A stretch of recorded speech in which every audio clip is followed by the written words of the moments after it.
All right, and the legislature is ready to go. Thank you. This evening, I can read your notice and do your roll call for you when you're ready. All right, well, let's call our meeting to order and get started. And why don't you go ahead and read that notice, Ms. Mester?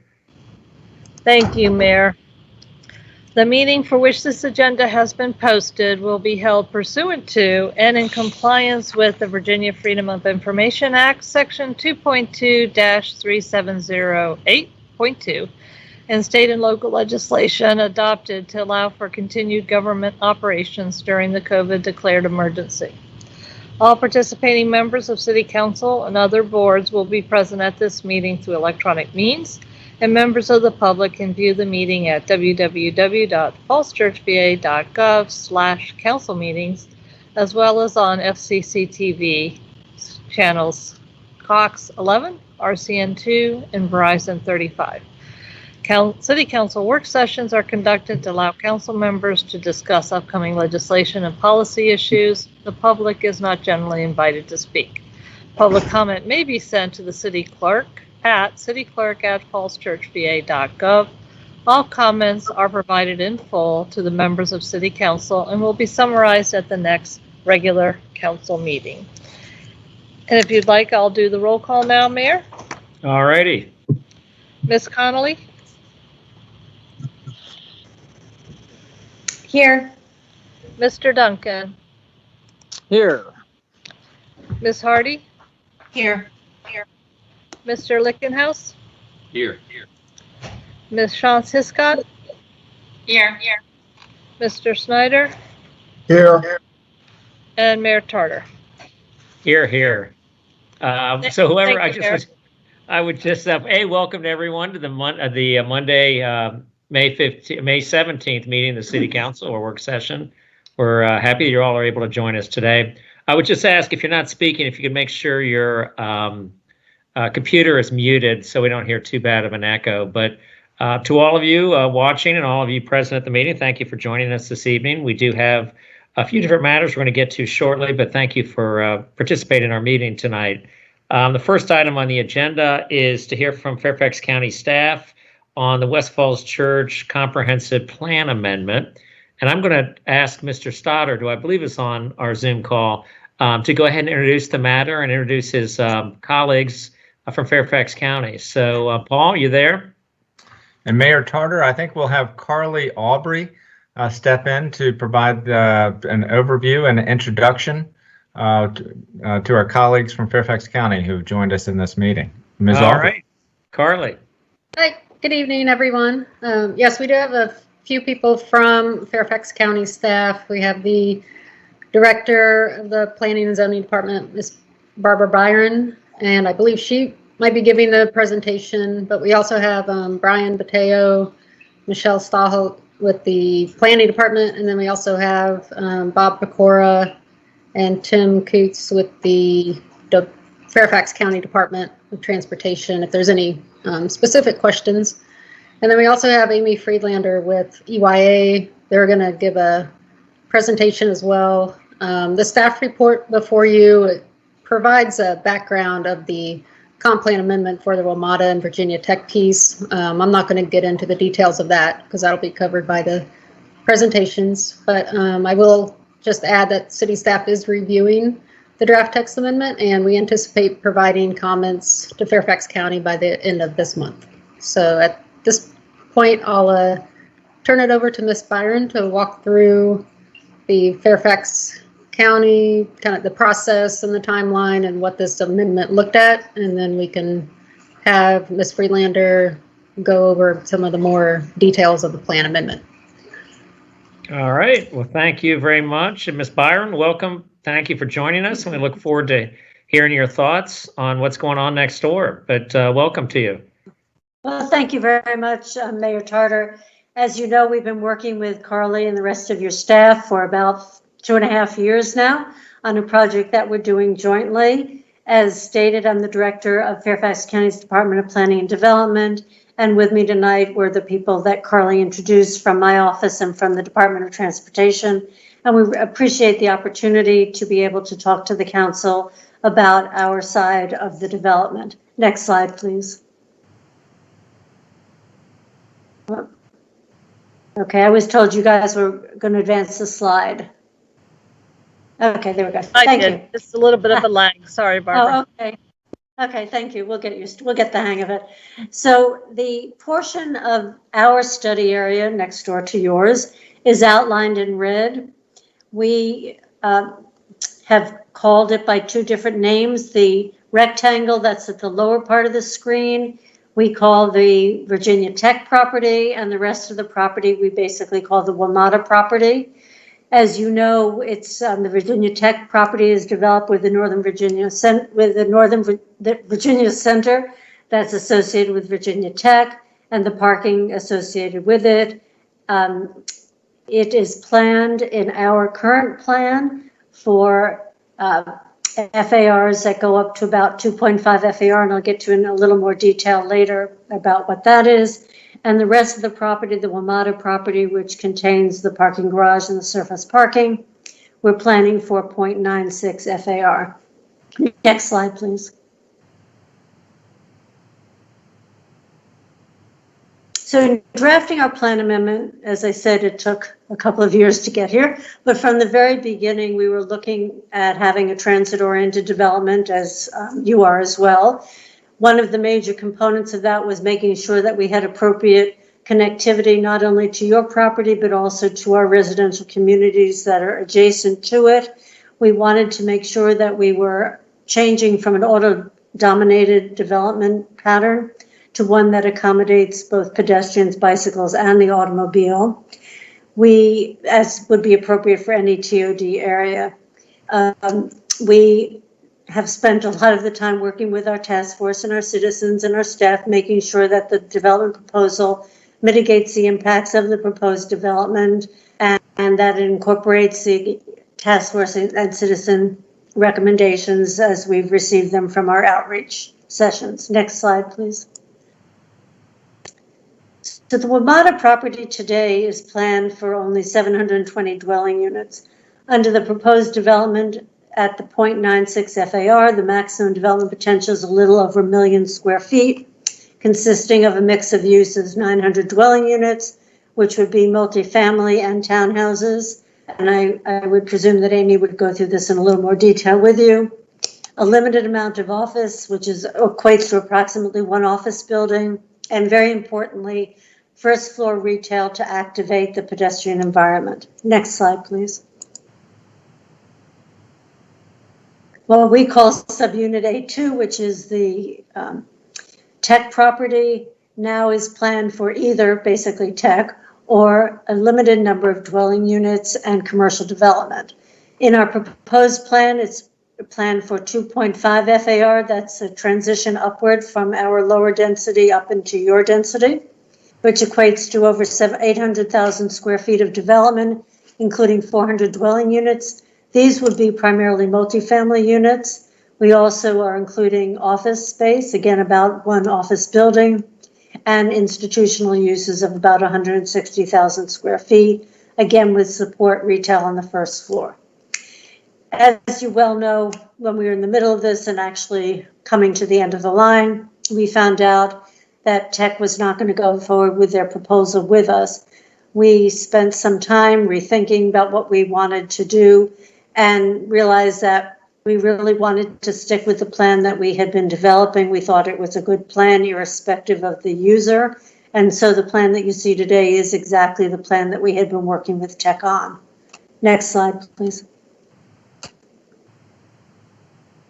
One of the major components of the work that we accomplished during this 2.5-year period was to make sure that we developed an urban design concept for the site, or for both of the sites, consistent with a vision for a transit center area, TOD development.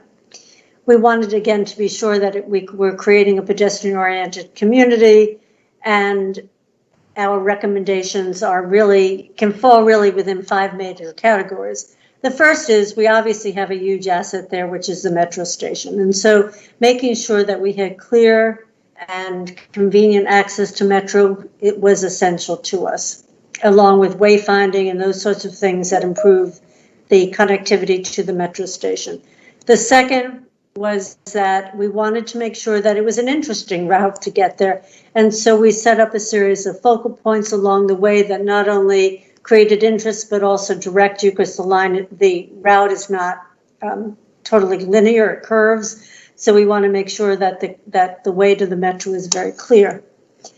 Along with that, we thought it would be important to accommodate open spaces. And so we've created a series of those, as you can see conceptually with these red stars. Excuse me. And then in terms of the buildings, we're looking to have our buildings face tightly on the street in a more urban building form. And the last recommendation is in the current plan, or the last major concept. In our current plan, we highlight the parking structure for Metro.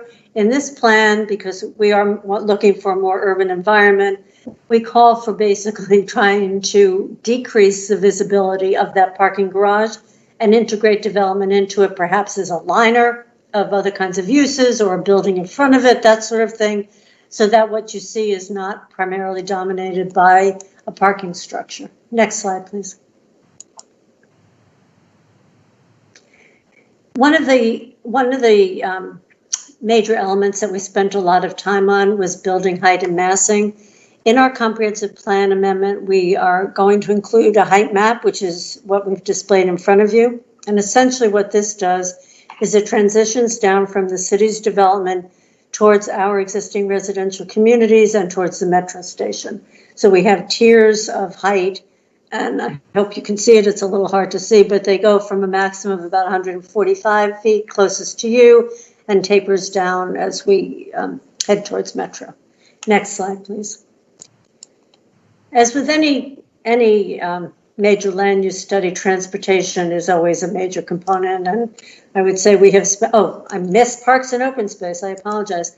I think I've spoken to that on the previous slide, but again, they were major components. We've set up a series of parks. There are 4 parks that we're looking for. Again, this is conceptual, and when we work with a developer, hopefully EYA and its partners, we will see that come to fruition, but the comp plan sets out the framework for parks along the route, including one park at the corner of Haycock Road and the Metro Access Road.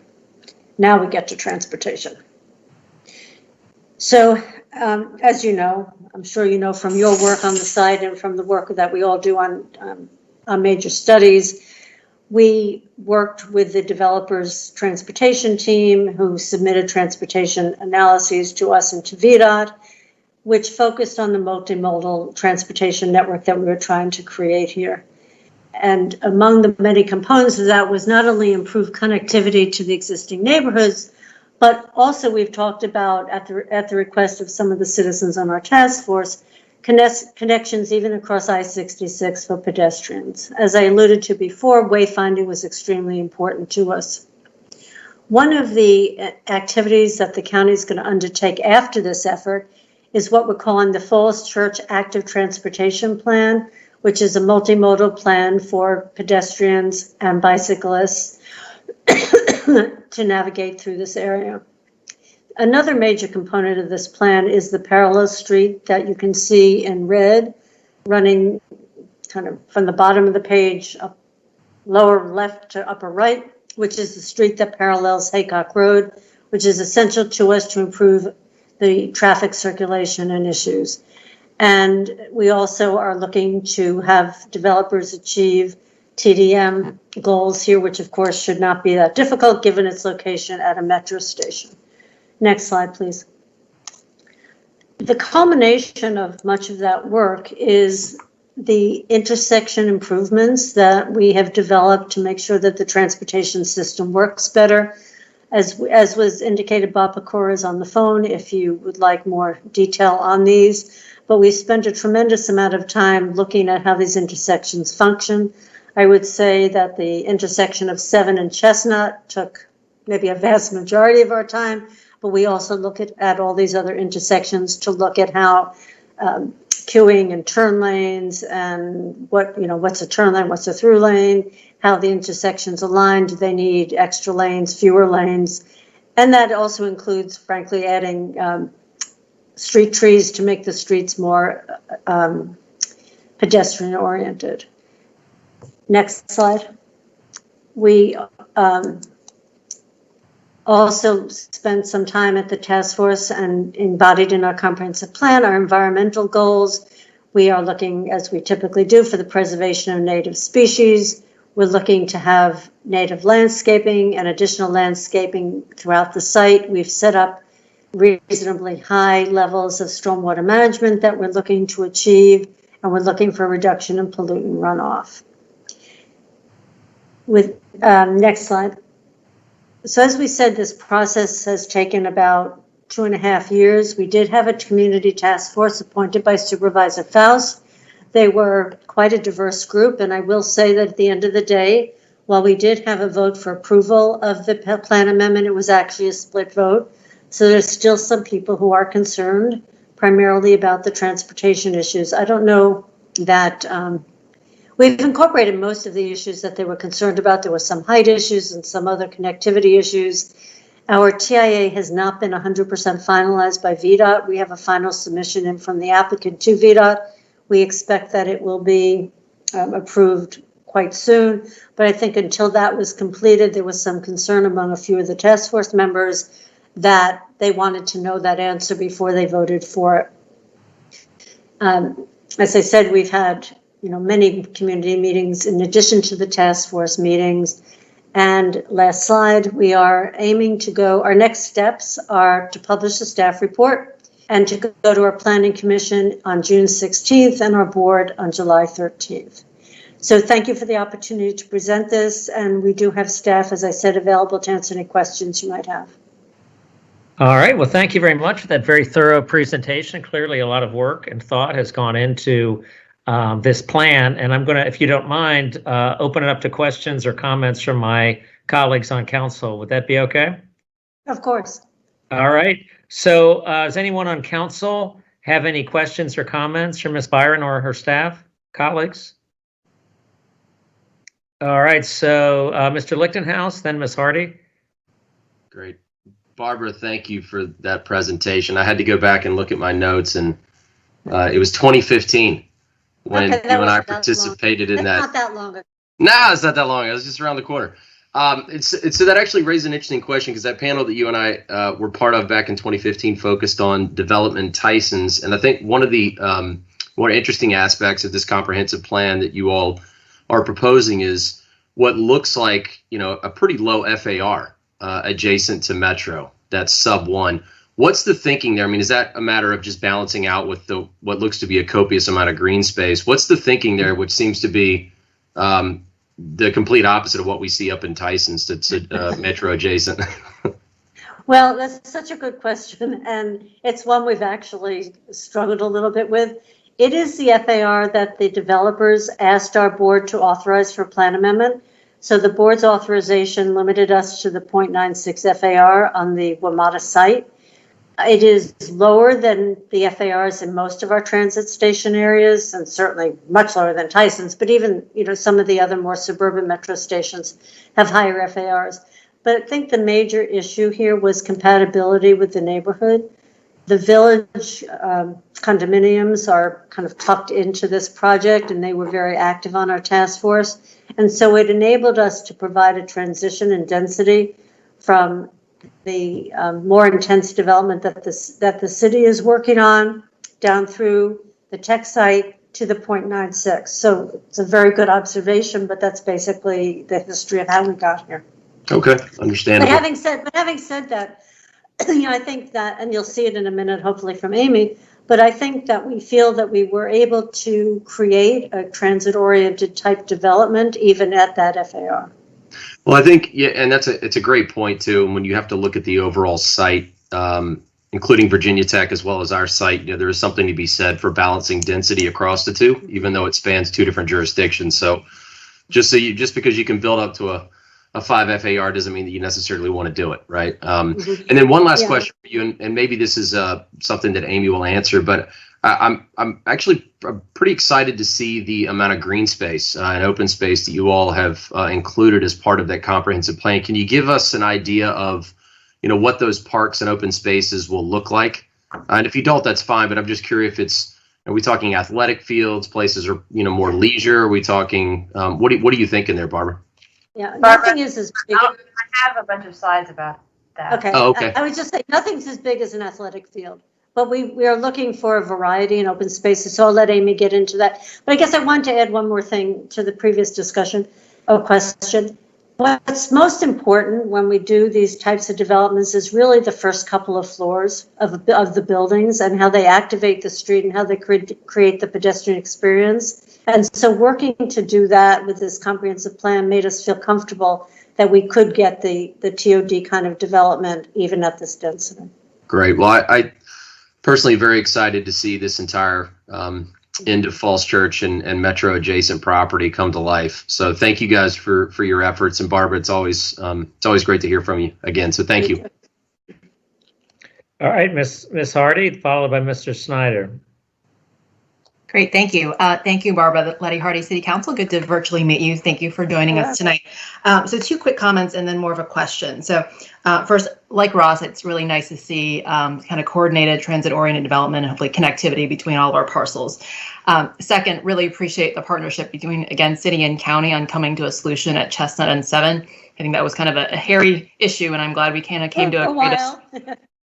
Yes, so I think hopefully we've come to a good outcome for everyone there.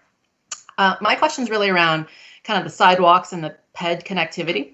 So I think we also have a shared goal of making sure that it's going to be a seamless experience, whether you're a city resident or a county resident. We want people to be on foot and on bike, hopefully less cars.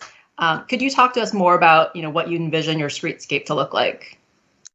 So I think it might be, I don't know if Brian or maybe Bob are maybe better off talking about the details. Do one of you want to volunteer?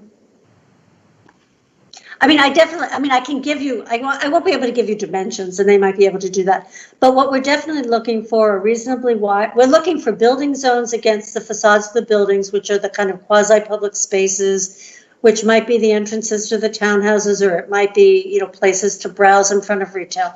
We're looking for reasonably wide sidewalks, and then we're looking for planted areas against the street.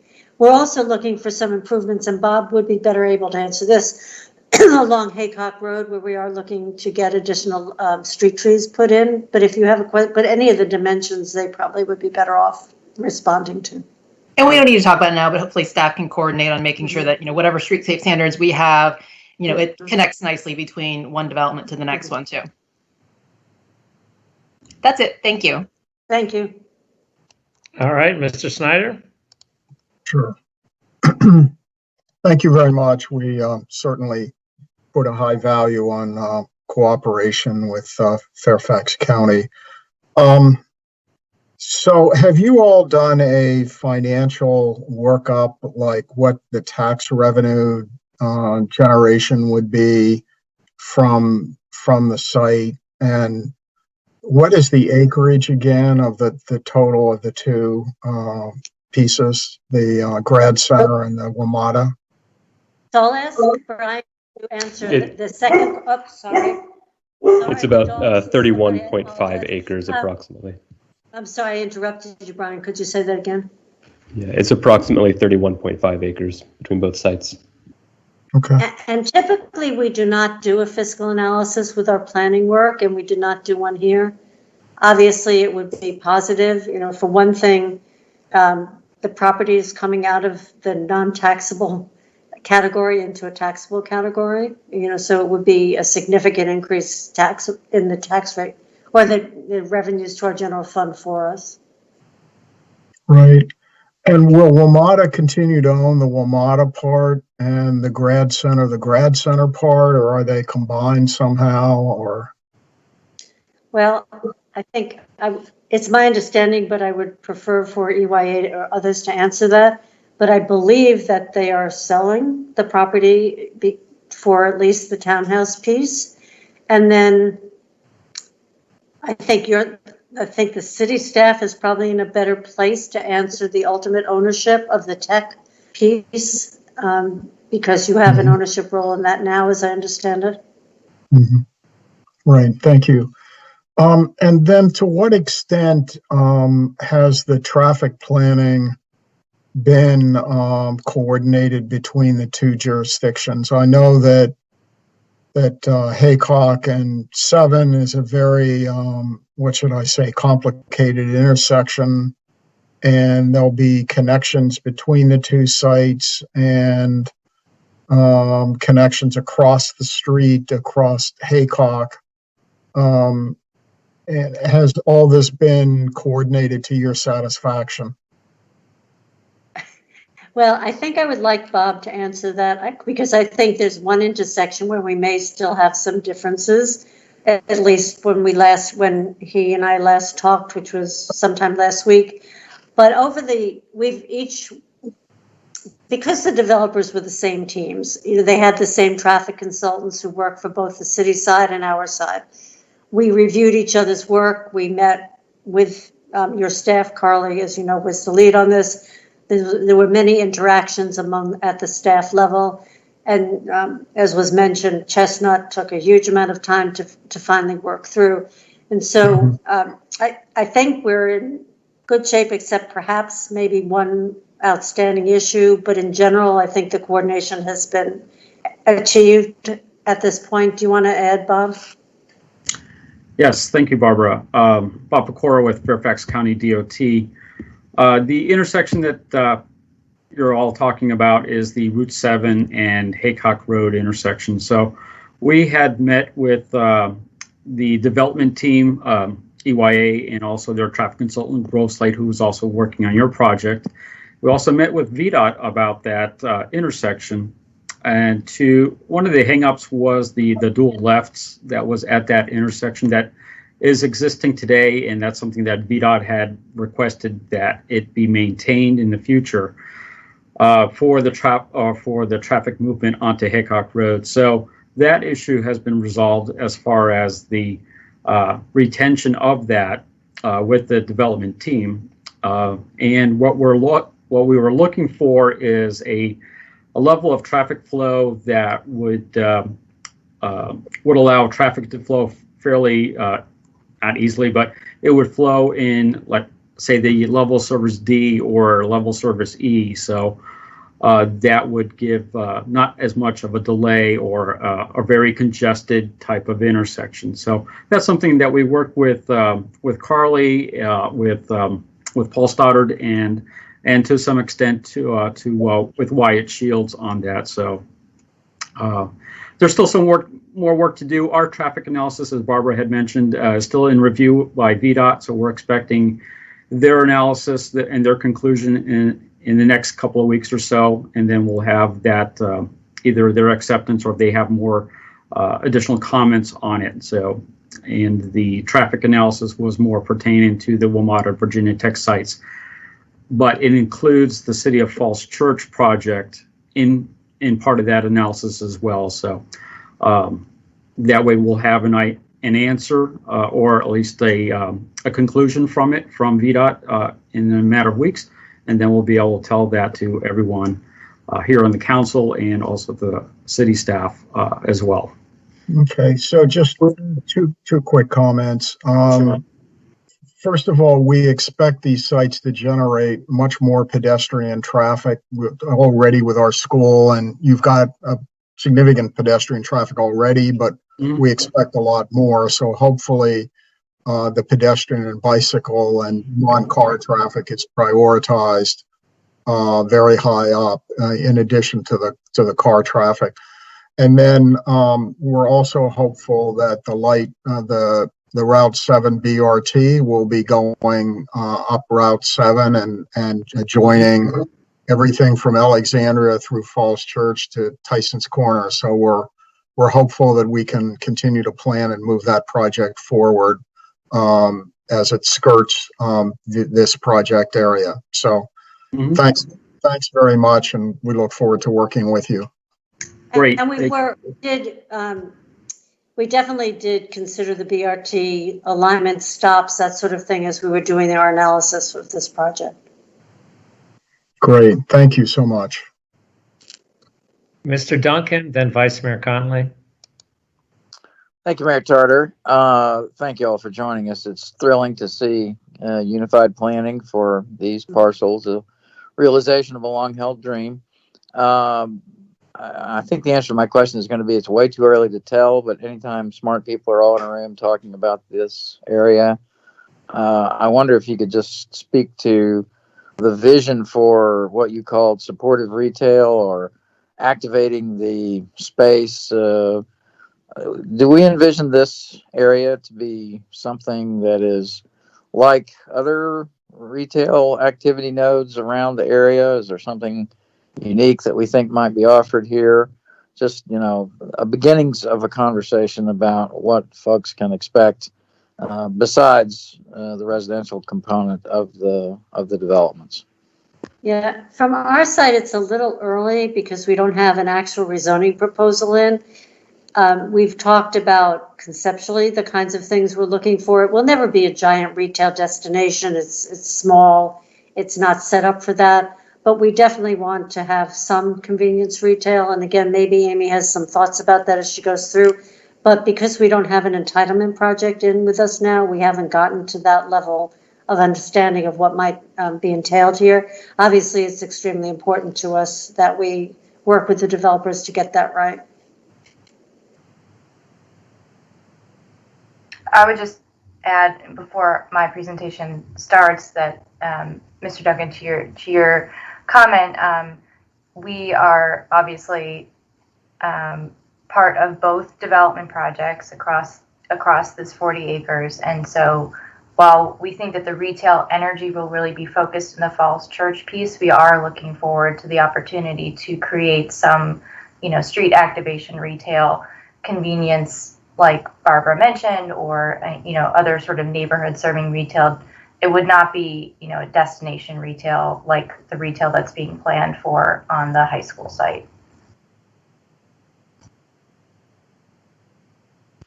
Thank you. Vice Mayor Connolly.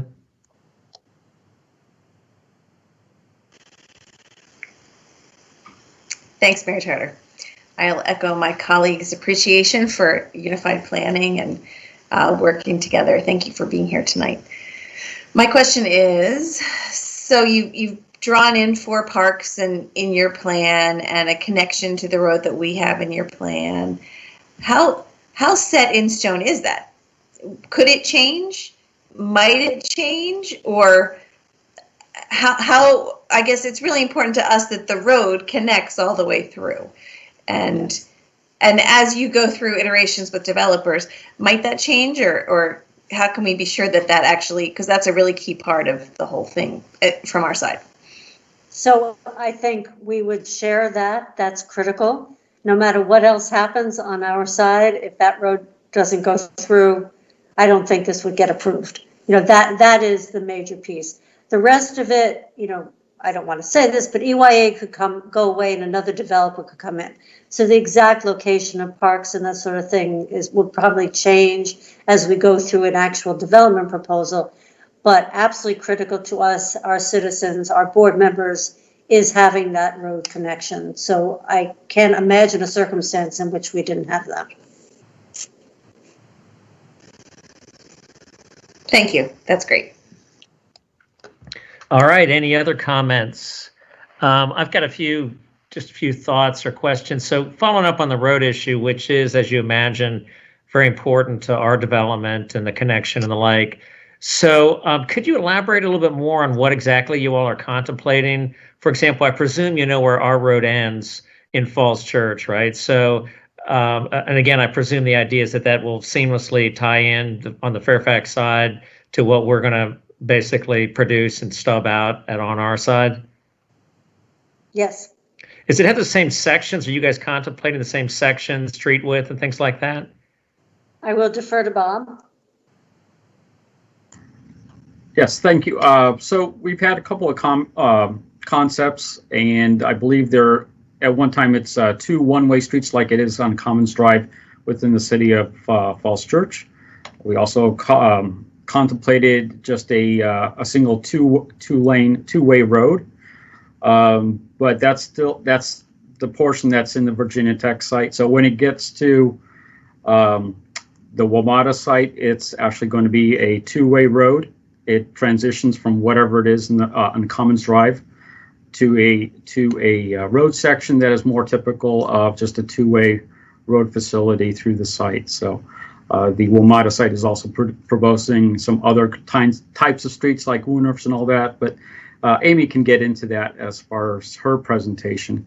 But basically the connection, the parallel road to Haycock Road, we're looking for a good connection through the Virginia Tech parcel, whether it's two one-way roads or if it's a two-way road, that will transition to what you have at the City of Falls Church at the Mustang Alley intersection with Commons Drive. So something we can work on the transition for that kind of road and whatever that feature might be through, or the cross section might be through the Virginia Tech site as a transition, and then as it transitions to the WMATA site. Okay, and I think you mentioned earlier this notion, I don't know if you're referring to this road, the idea of having street trees and I presume also street lights and maybe bike lanes. Is that all what you're imagining the section that goes from Falls Church's development to WMATA having? Yes, so the wide sidewalks, the street trees, streetscapes, Evans, or the EYA team has proposed the similar features to go along Commons Drive, or at least along Haycock Road, to be similar to what is being programmed for the City of Falls Church. So we're expecting, and we've written it in our comp plan draft, to have similar features that would translate to a streetscape that is consistent through three sites. Got it. Okay. Oh, sorry. Excuse me? May I add that when we do the active transportation plan following our plan amendment, there may be enhancements to that, but I'm sure there will not be diminution of the bicycle and pedestrian connections, but we may add additional connections on and off site. Got it. And so when is it contemplated the street would be built? Is that in connection with the development on the developer's nickel, or would that be something the county would produce earlier? Our presumption is it will happen with the development. Mm-hmm. Okay. And so if, for example, Virginia Tech is delayed, as we know it is, right, that could mean that sort of middle leg could be delayed for potentially a number of years. Is that right? Well, the way we've written the comp plan, Brian, correct me if I'm wrong, but I believe it says that road connection needs to go in with the first phase of development. That's accurate. So that the leg that's on Virginia Tech, even if Tech weren't to redevelop because they have to issue a new RFP, or they're dealing with new folks, or reevaluating, whatever it is they do as an institution, we won't have to wait necessarily for that to come forth, because you are contemplating when townhouses or whatever start plopping down on the WMATA site, that this part of the road would have to be completed as well. That's how the plan is now written, yes. Okay, and getting back to BRT, I know that I've been involved in some of these discussions. The BRT, I guess, having to stop right on 7. Any possibility of it actually going to the metro where everybody wants to go, not necessarily a quarter mile or a third of a mile from metro, but actually going to metro? Yeah, we've just started doing the planning work from the Tysons area to the I-66. And we've expanded it to the segment of Route 7 between I-66 and Haycock and Shreve intersection. So it's still early in the process. We've been looking at a possible station along Route 7, but the new idea would also be some way to get it into the WMATA site, into the transit station area. That might be accessing directly through the Commons Drive or the Fellow Road to Haycock Road type of road. Still early in the process. We're still doing early planning on that. So it's a good idea. We will keep that at the top of our list to say, what can we do to get it into the station directly? So. Got it. And I imagine you all are familiar with this grant as well, like the Smart Street Technology. Have you given any thought to that? No, not, we know it's between the city and Virginia Tech to do a smart street or some kind of demonstration project. So it'd be great if that portion of the street is built with if there's funding available for that. with whatever technology is being proposed or looked at with the street itself. So I guess my understanding or thought was it actually went beyond tech onto WMATA, but maybe I'm mistaken as to the depth of the grant or how much area it covers, although certainly it would be in Fairfax County on the tech site. But I guess I would just suggest to you, it's sort of the early days, but I think it's important for us all to be thinking about that and how we might utilize this special funding that we're getting to do something exciting and new and different. So just as I've said to our own staff here, I think it'd be great for us to keep that in mind and really come up with some pretty cool ideas of things we might do with this money. I think we would be very interested in that. It's our understanding, although I wouldn't swear to it, that it stops at the boundary of the tech property, but we'd absolutely love to work with the city on that. Okay. I think that's all. And if I could just speak to it. It does apply to the WMATA property as well. And we'll be having a stakeholder meeting this week to discuss some of the ways that the funds can be used. Excellent. Yeah, I would just invite you all to attend and participate. I mean, I think that now is the time to really be figuring out how we can use this money effectively to create some exciting things for our communities. Ms. Mester's got her hand up, Cindy. Thank you, Mayor. I just wanted to confirm that I've been in regular communication with Noel Dominguez when we were going through the General Assembly and Tom Versadny as we worked on the transportation piece, and we will be having the preliminary meetings, as Mr. Shield indicated, this week, and looking forward to a July-August fuller kickoff with all our stakeholders, which obviously and most definitely will include the county. Great, thank you.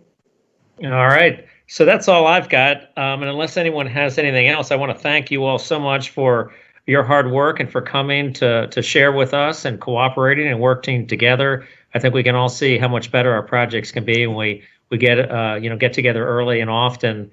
So thank you very much. We look forward to continuing our conversation. As do we. So thank you again. Thank you. If you don't mind, may we stay on and hear the EYA presentation? Of course, and feel free to participate as well. If you have questions, just raise your hand. We're happy to recognize you. So unless there's anything else on this topic, why don't we move on to the next item? Mr. Shields, the CDA.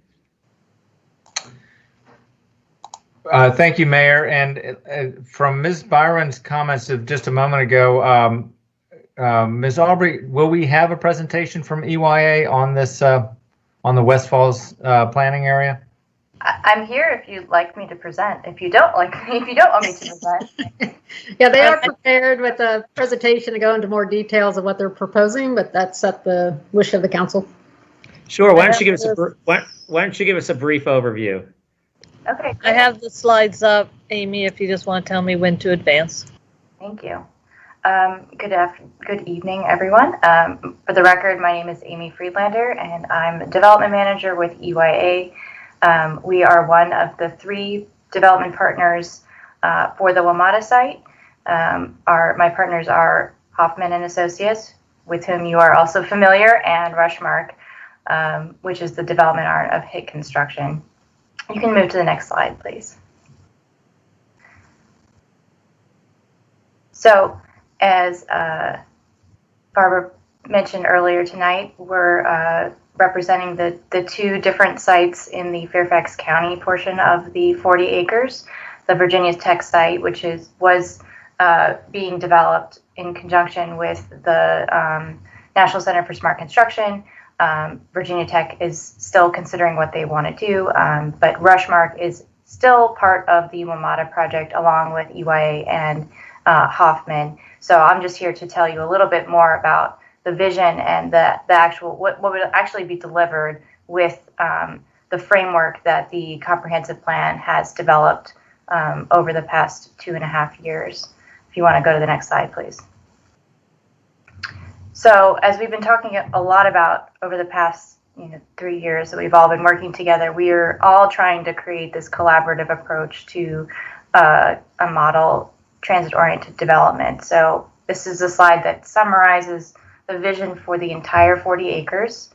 And it represents, $1.2 billion of investment, 3 million square feet of development, tax benefits, new retail and office and residential uses, all of those great pedestrian and bike facilities that we've been talking about all night, new open spaces, affordable housing, and new partnerships for the county and the city. If you want to go to the next slide. At full build out, this is just a summary of the development that is enabled by the comprehensive plan and the approvals for the high school site. On the WMATA site, we're looking at office uses, retail, and residential. On the Virginia Tech site, the comprehensive plan will enable office, academic uses, as well as retail and residential. Next slide.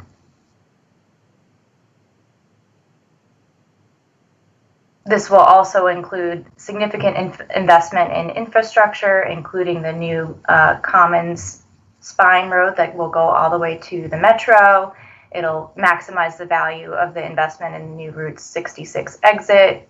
Obviously, we'll incorporate the future BRT and bike share stations. It will create a new pleasant walking, biking path to the metro, which does not currently exist. A new grid of streets that will allow better access from Route 7 to Haycock. A new Transit Plaza and bus loops to improve ridership at West Falls Church, among all the other benefits that this project will bring. Next slide, please. So we talked a little bit about bike circulation, and I know that was a big question. You can see in kind of the greenish yellow color, those are the new bike lanes. So there will be bike lanes that cross the Virginia Tech parcel and throughout the WMATA parcel up to the metro, as well as shared use paths that will allow bikes and pedestrian throughout the site. Next slide, please. This is a slide that illustrates bus circulation. So obviously there are a lot of buses that currently serve the WMATA site. They will still serve the WMATA site. There will be slight changes to their paths, which actually will optimize their schedules and improve bus timing. And you can see how they will be serving the site on this slide. Next slide, please. So to zoom in a little bit further, this is a little bit about the Virginia Tech site. Obviously, next slide, please. It has, while Virginia Tech and Rushmark and HIP Construction have chosen to move beyond the original proposal, Virginia Tech is still looking to do something with their site, and they're regrouping and they're preparing to think of something new to do. And so one of the important things about this comprehensive plan is that approving it will ensure that Virginia Tech will be able to do what they need to do in the future when they figure it out. So as we talked a little bit about earlier today, they are committed to providing the street connection through their site. We can build it without disturbing the existing building. And so, whether it's built with the grant money or otherwise, it will be delivered and it will be part of the initial phase of the development. Next slide, please. Next slide. So this is an illustrative plan, kind of getting to a lot of your questions about what will this actually look like, and what will the comprehensive plan, what will our vision for what is contemplated in the comprehensive plan actually look like on the ground. We agree with all of your comments about creating a pedestrian and bike-oriented development, providing nice sidewalks and street trees and bike lanes and all of that great stuff. We're definitely all on the same page. We are working very hard to create that kind of place that everybody wants to see, especially next to such a valuable asset as the metro. So you can see this is a little bit older plan, but it's generally the concept in that there are going to be, in the first phase, there will be a multifamily building as well as the townhomes that are lining kind of the right side of the page. And then there will be a multifamily building next to the Metro, which we call multifamily building 2, which will be part of the second phase. And then there will be a third and final phase for the block that is north of the garage, if and when WMATA decides to allow us to develop that parking lot, which would include residential and office uses. Next slide, please. These are some illustrative renderings that will help us and the community really visualize what's in store for them in terms of this new development. You can see that we're really focused on creating those great places for pedestrians and people scale development, which has been sorely missing from the WMATA site for a long time. So we're very excited to deliver something that people actually want to inhabit rather than just get in and out of as quickly as possible. Next slide, please. So you asked about parks. I have a couple of slides about the various parks that we're contemplating here. This is a slide that just illustrates some of the linear parks that we're thinking about. So, one of the challenges of this site, which I'm sure staff would agree with, is that the parking garage is in the, worst possible place on the whole site and really makes it difficult to create developable blocks around the garage. It would have been really great if the garage were right up next to 66, but unfortunately it's not. So one of the things that we've been trying to do is create creative open spaces that generate that sense of place and help us deal with the kind of strange configurations and geometries of the site. So one of these is creating a lot of urban parks and plazas that might be linear, that might be, pocket parks that create that sense of like wonder and joy as you're walking to the Metro. Next slide, please.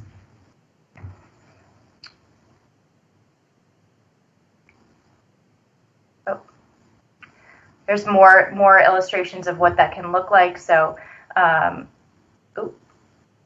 anyway, we're also including a dog park, which is something that we've heard a lot about. Dogs are very important to a lot of people in this community. And so we were very pleased to be able to deliver a dog park up to on the Haycock side of the property, where you turn onto Metro Access Drive. This would be a wooded dog park. There would be a mixed-use court next to it. So whether that's a sport court or something relatively small scale but usable by a bunch of different sports or ages. And then the dog park is actually sitting in a little bit of a bowl in the open space, so hopefully that will help with sound and noise issues associated with the dog park. So it's actually a really great place for a dog park, and we're very excited to be able to deliver it. Next slide, please.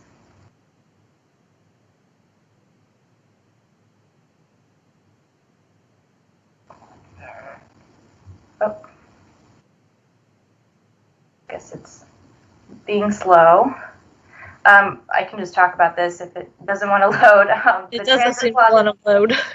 The Transit Plaza is what we call the area next to the second multifamily building, but it will be a place for people to gather and share in the space, as well as I'm looking at my own presentation to see what was on it. Benches, if Evan Goldman were here, he'd probably talk about the alley of trees that we're planning for it. It's really a place of high volume pedestrian movement to and from the Metro, and it's to create that sense of place and that wayfinding to get people to the Metro. Next slide, please. So there's a lot of great trees on this site, and we're excited to be able to preserve a lot of them. So there's a stretch of trees along the existing pavilions and villages where we're looking to kind of clean up and create a new open space use for that site, where we'll have trails or little exploration sections, or as you can see here, the little stumps that kids can walk along. But it's a great way to buffer against the existing residential and protect the resources that are there while creating a new open space for people to enjoy. Next slide, please.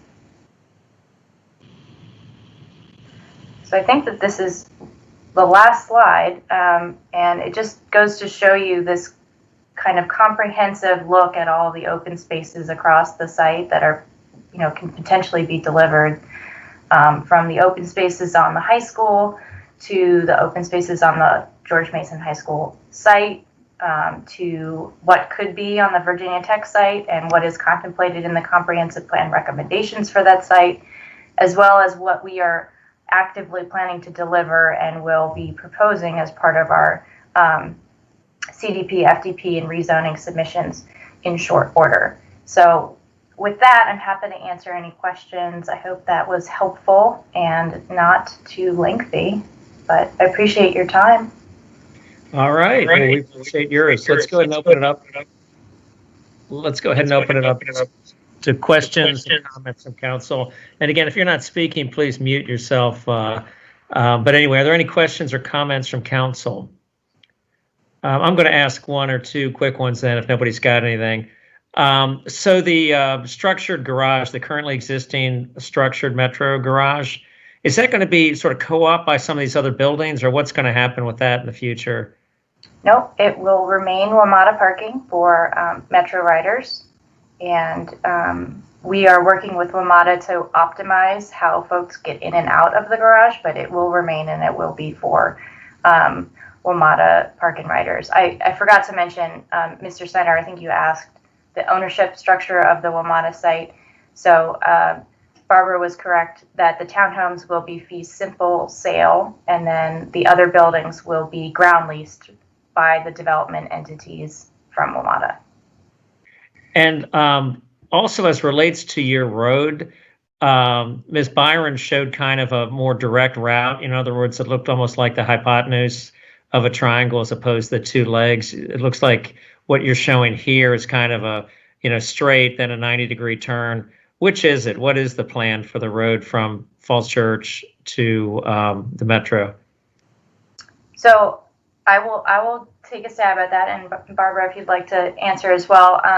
This is roughly what we've been talking to staff a lot about that connection, and we agree with them. We want to make sure that the sight line from the main road to the Metro is clear and visible. And we are working with them to optimize that. So this illustration is actually a little bit old, and the road that we are going to be proposing with the rezoning is actually a little bit more diagonal, as you're describing. So it's been an active discussion with staff. All right, so we've got Mr. Lichtenhouse has a question or comment. Yeah, thanks, Amy. Thank you for that presentation. It was great. Again, I'll echo what I said previously to Barbara, which is I'm very excited to see the copious amounts of green space here. I think it's great what you guys have incorporated into it.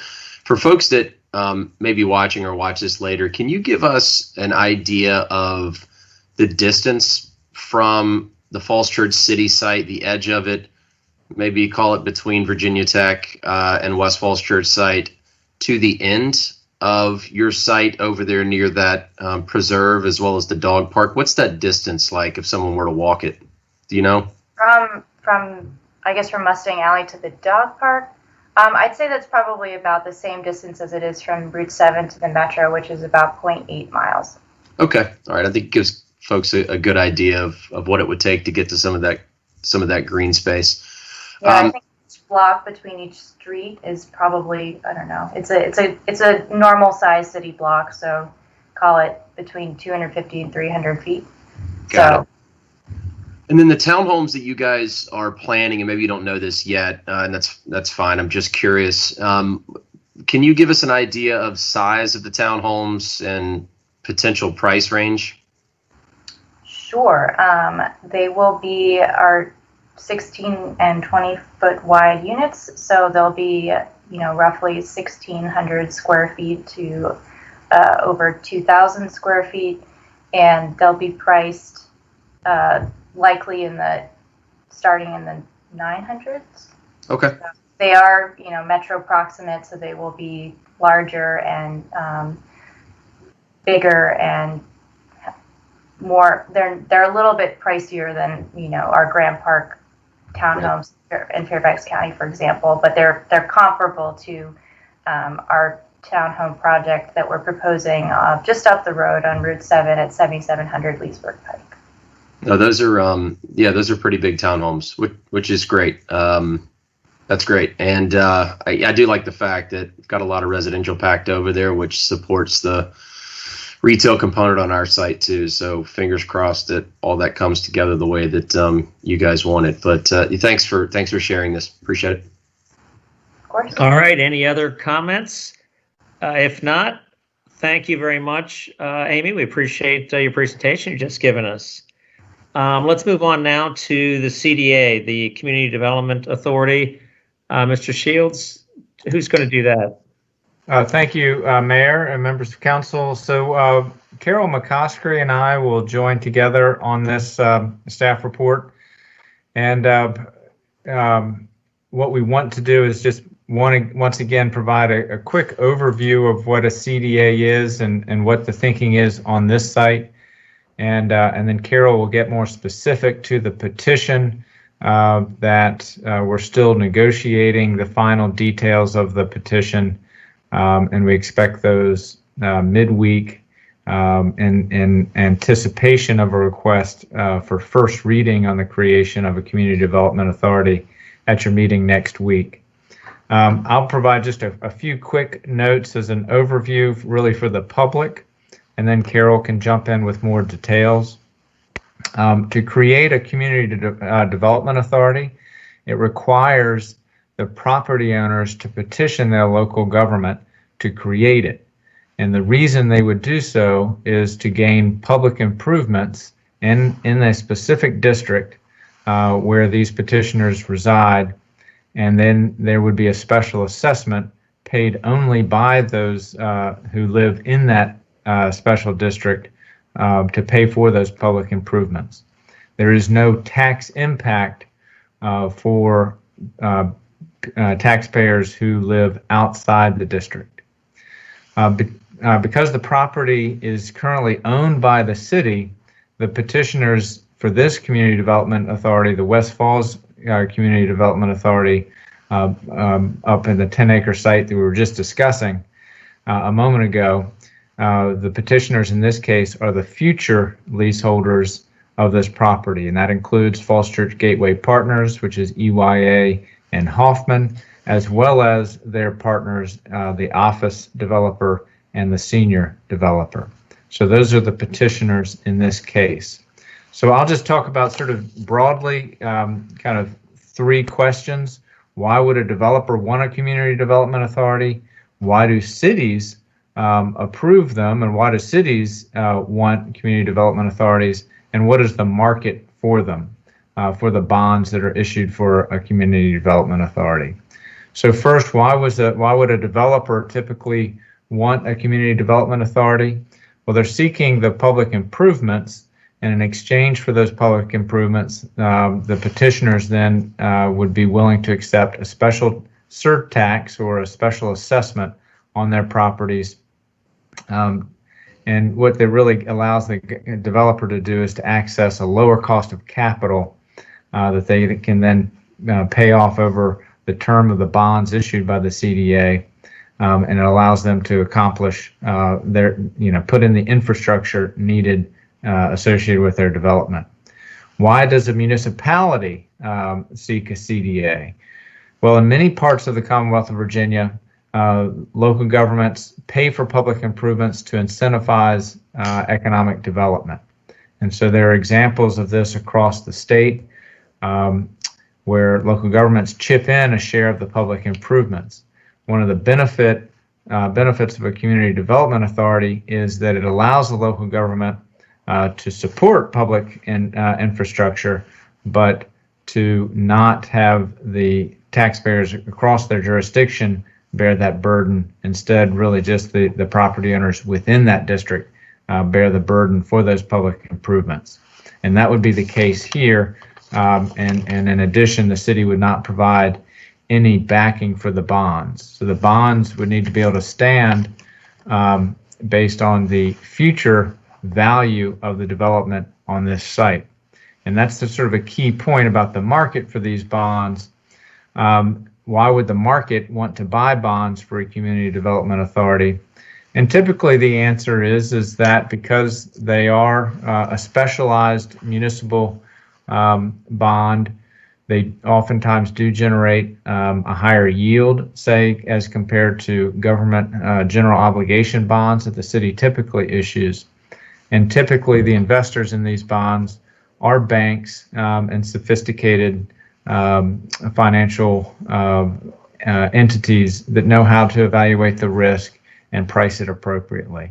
The pricing ultimately would be, these bonds would be sold on the open market, and people would compete to purchase these bonds, and that's how the interest rate ultimately would be set.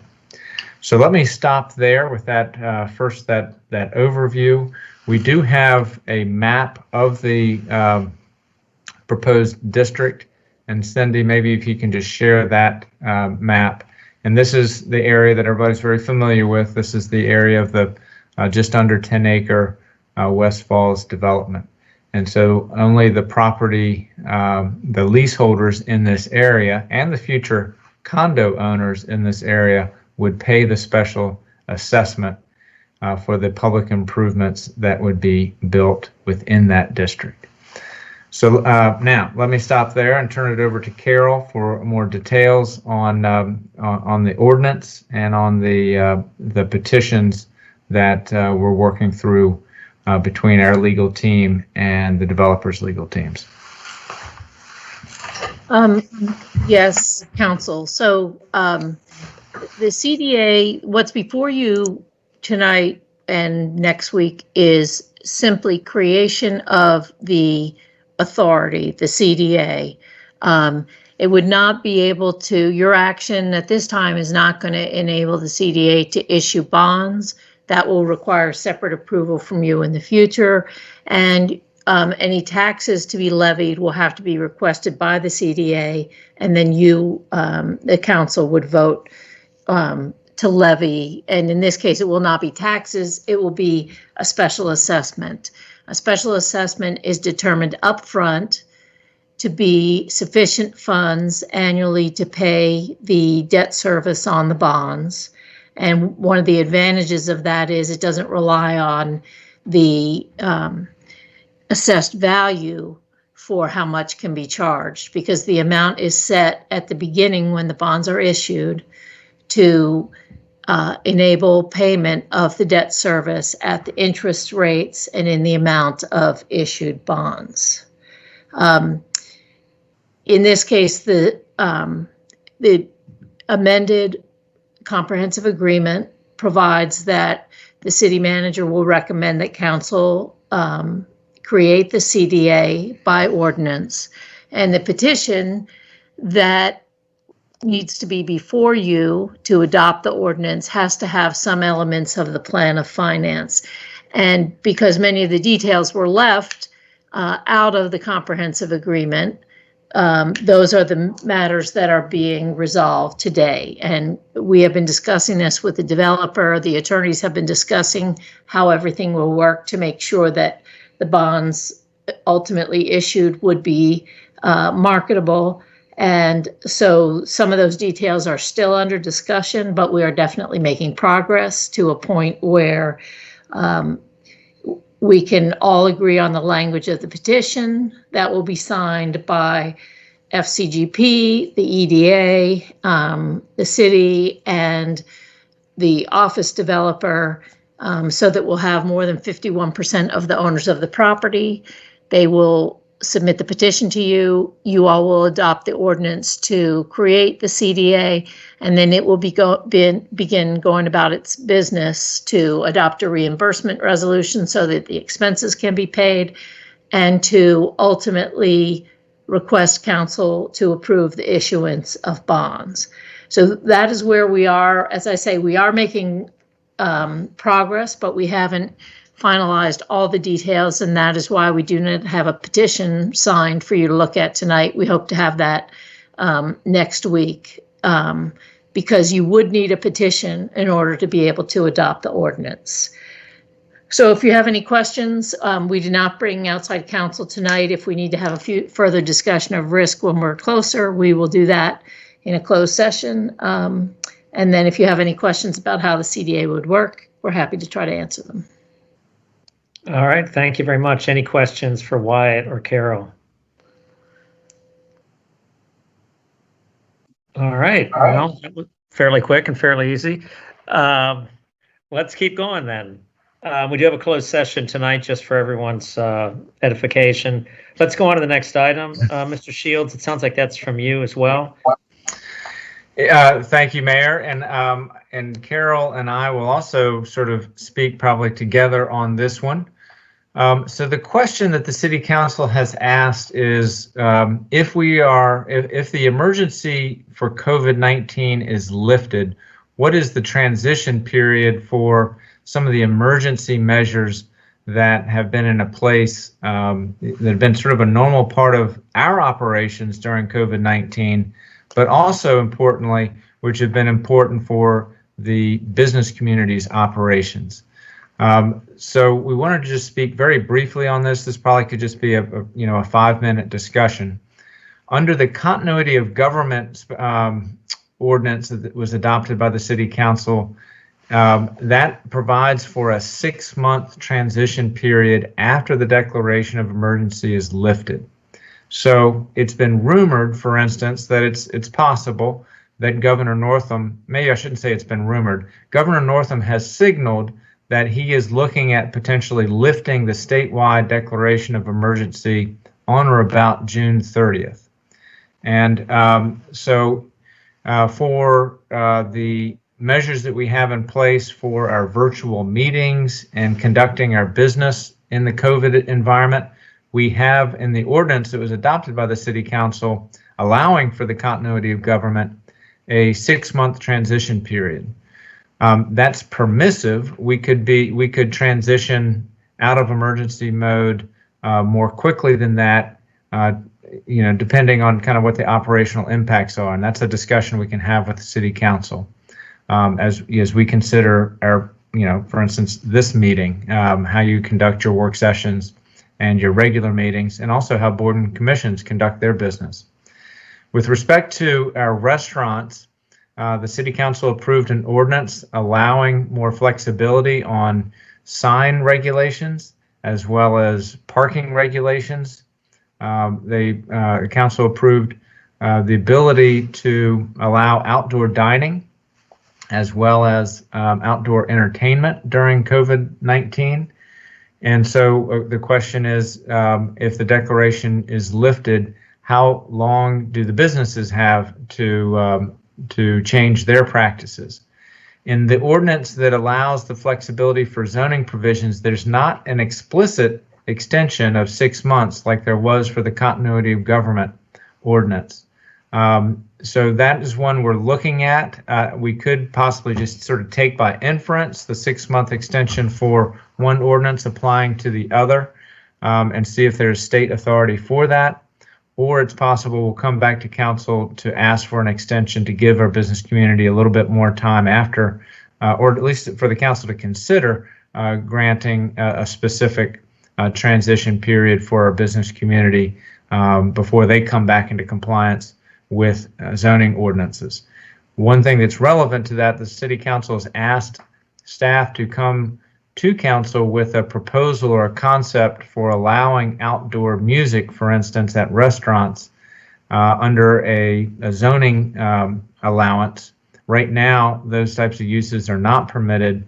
And so what we're contemplating is a conditional use permit or a special use permit where restaurants are allowed to have outdoor entertainment under a permit, but that may not be adopted, before June 30th, in which case we'll either go under the 6-month extension of the continuity of government ordinance, or if we don't think that that's sound enough, we may ask the council for an ordinance to extend the transition period for the zoning waivers. So that's my report. Carol, do you have anything to add to that or any corrections to what I just said? And then we can get council questions. I don't have anything to add at this time. All right, thank you very much. We got a few questions here, Mr. Lichtenhouse and then Ms. Hardy. I think Letty was before I was. Okay, Letty and then Ross. Thanks, Wyatt. For the zoning kind of process that you envision to allow music, does that also cover outdoor dining and vending as well? Because I know we have some businesses that have spilled out into their parking spaces for that.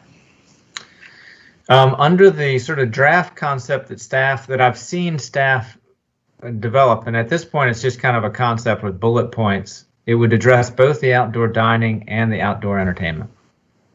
Sure, because I think we would like both stay. Thank you. Okay, that's it. Mr. Lichtenhouse?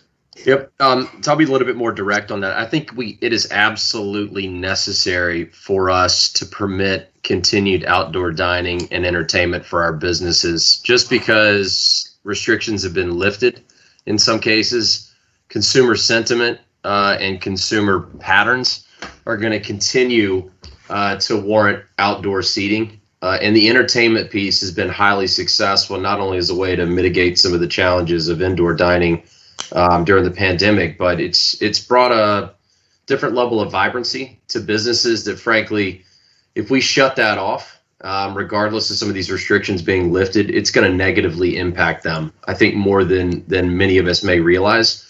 And so I would request and request quite forcefully to say we need to do everything that we can to make sure that we permit the outdoor dining and entertainment to continue after this period is lifted by the state. So Wyatt, I'd ask you guys to do whatever we need to do to expedite that, because that is something that I think is an absolute must to help our businesses survive.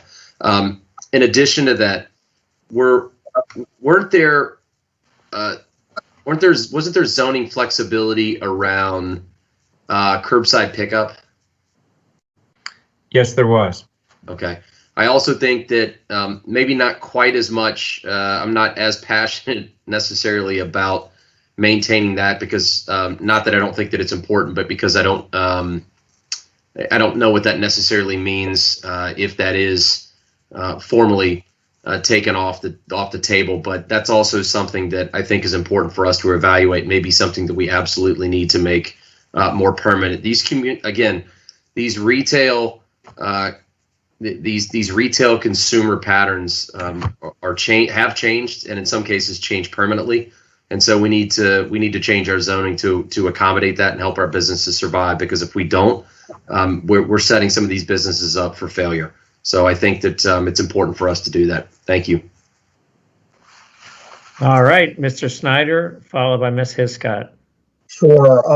I think we all feel the urgency to permit as much flexibility as possible and to support the evolution in business models for our businesses. That's all I wanted to say. Thank you.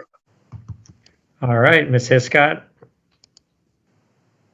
I echo the same sentiments. I don't have material information to add. I just want to make sure that I voiced my opinion that I too would really like to see this flexibility maintained post-COVID for the businesses and for the residents who really enjoy that. And so just wanted to echo my agreement with that as well. Thanks. All right, Mr. Shields, I think you've heard. Let's get this squared away as soon as we can. Okay, so council, I will circle back with staff. We are scheduled on June 7th to talk about the special use permit idea or conditional use permit idea. I will talk with Carol, and it may be, I'm sort of thinking out loud here, that for the emergency ordinance with respect to flexibility on zoning ordinances, we'll send out a note to council, but we may ask for a first reading to amend that ordinance to provide an X month transition period as well. Because if we get into June 7th, it's going to become well talked about that the governor is going to lift the emergency. And so the business community is going to have lots of questions for us. And so if we did have a first reading on that ordinance next week, then that would allow us to give the answer to them about the transition period. So maybe if I could just confirm that with council by email, but if there's not any objection, then we would bring that ordinance next Monday. All right, Ms. Hardy. Do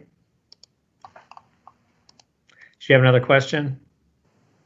This, but post-COVID recovery. Is it okay to ask that now? Yes. So Wyatt, with the CDC relaxing masks for vaccinated people and kind of moving to this honor system, do we have a plan for what we might do for City Hall and kind of our local policy and then rec programs as well? So we've been feverishly reading the governor's executive order 72 as amended on Friday afternoon. We're also talking to our colleagues across Northern Virginia. As we've done things, we've tried to be as consistent as reasonably we can with other jurisdictions so that the community, what makes sense for one presumably makes sense for most. And I'll tell you, there's a lot of variance out there in terms of how local governments are responding to the governor's executive ordinance, specific to, for instance, we were going to require masks if you enter City Hall. That is our policy today. The governor's order, on one hand, says that you should wear a mask in congregate settings. City Hall is arguably a congregate setting. But then it did lift the mask mandate for the public. So we have not come to a firm conclusion on that as of 5 o'clock today, but we will move very quickly. My goal is to have policy out for our facilities by tomorrow. And then and if council has any views on it, we'd certainly love to hear them. And then rec and parks, slightly different because much of their activities are outdoors, but they certainly will be changing their policies in light of the governor's executive orders, which are based on the CDC's guidance and based on declining case numbers, declining hospitalization, and rising vaccination rates. I actually think it might be a little more straightforward with kids. I like the approach in the schools. So given that we actually have really low vaccination rates, the schools are still requiring masks for all kids, especially indoors. And so I think consistency matters here because I think some of it's behavior change, right? So if kids are expected to wear masks in school, it's worth us thinking about if they're in a after school class that they might be expected to wear a mask then too. Keep us posted. Thank you. Mr. Lichtenhouse. Yeah, that reminded me, I had a question come in from a couple parents related to recreational activities for kids. Going back to this idea of inconsistency. At Larry Graves, it seems that, and I don't know if this is Falls Church Rec and Parks that's requiring this or if it's Fairfax County. I couldn't answer this question, but there were some parents that were, I don't say concerned or questioning the fact that kids needed to wear a mask while actively participating in sports on the field at Larry Graves, and they didn't seem to in other sports and other fields. Can anybody speak to that? And does anybody know the policy? And is that a Fairfax versus Falls Church? Is it a Park and Recs? Is it a CDC? What is the guideline right now for kids participating in on-field activities like running around playing soccer? So the city's policy for its soccer league was that we stated it as it is the expectation that players will wear masks. And that was a stricter statement than in our surrounding jurisdictions. And so, that's been our stance. So that's just a soccer program thing. That was, I think that was for most sports. Soccer's one that there was a great deal of discussion about it, and the way we landed on it, and it was controversial. There were some parents who were very passionately supportive of that policy, and some that didn't like it. But our view was that there were certain children for whom wearing a mask really was required, either because of their parents mandating it or because of situations at their home or their underlying health conditions. And so we believed it was more inclusive to have that expectation of mask wearing for participants in sports activities.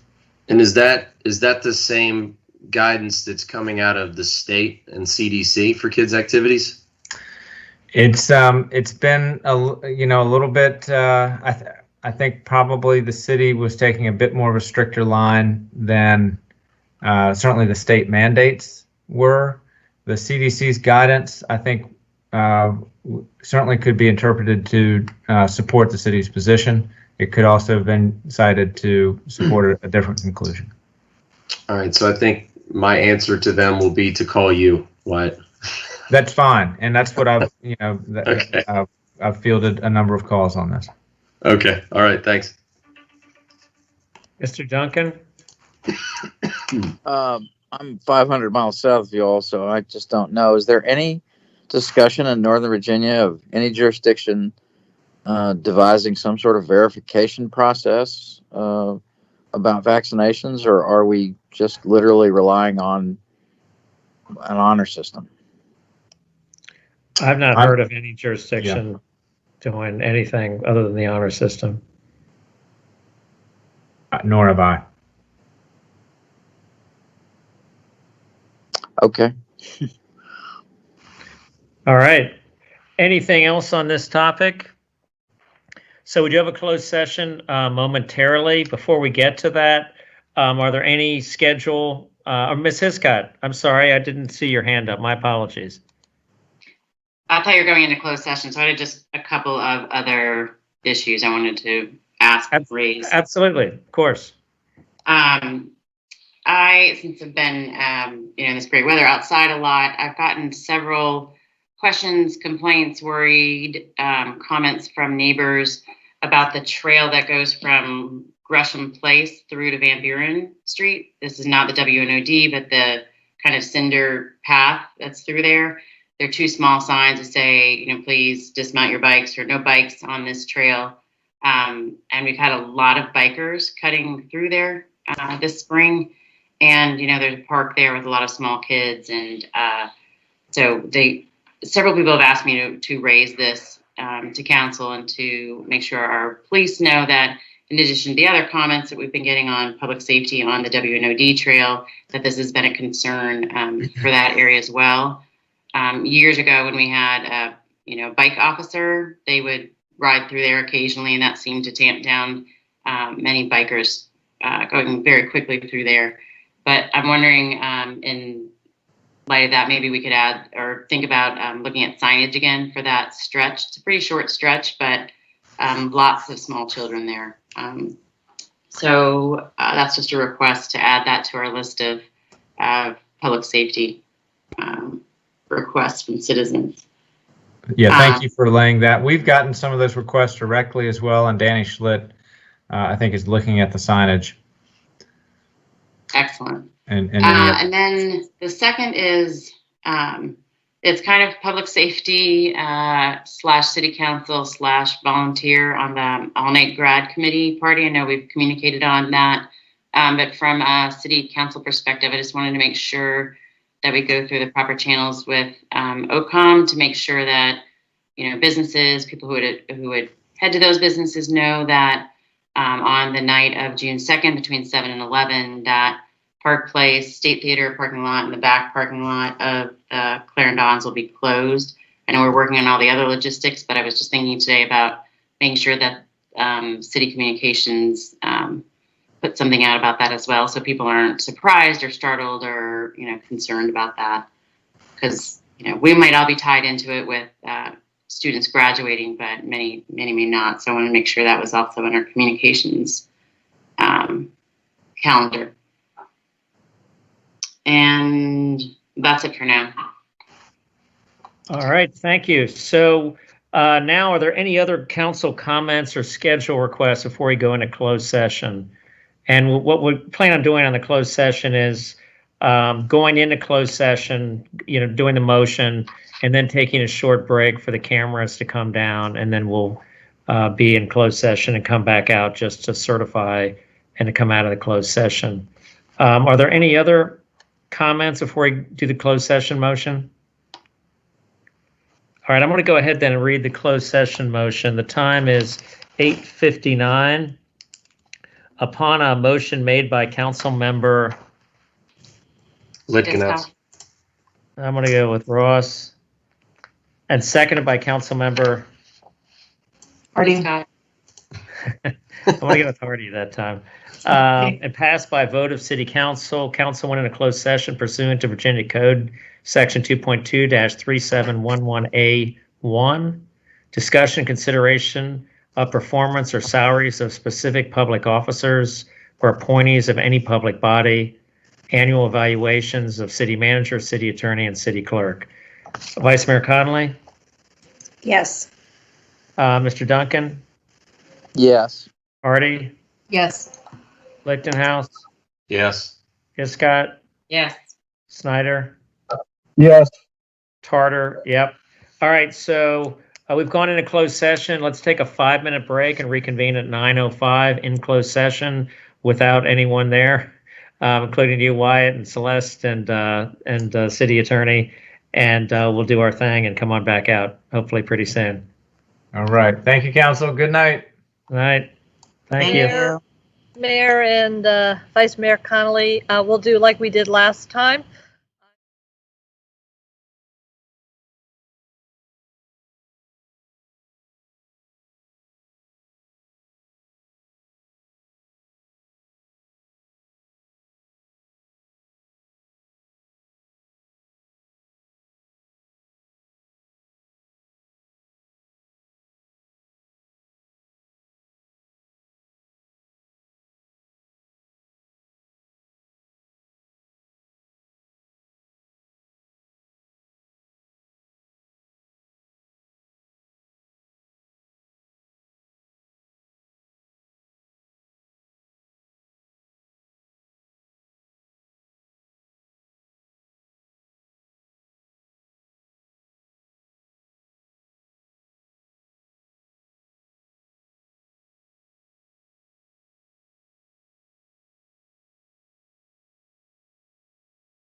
left the city limits. So if I can just keep that record going, rent a car if Right. I ever need, rent a car if I ever need to come down here. Yep. Yep. Well, thank you for coordinating this, Mary Beth. Did a great job. Thanks. Thanks for everyone's input.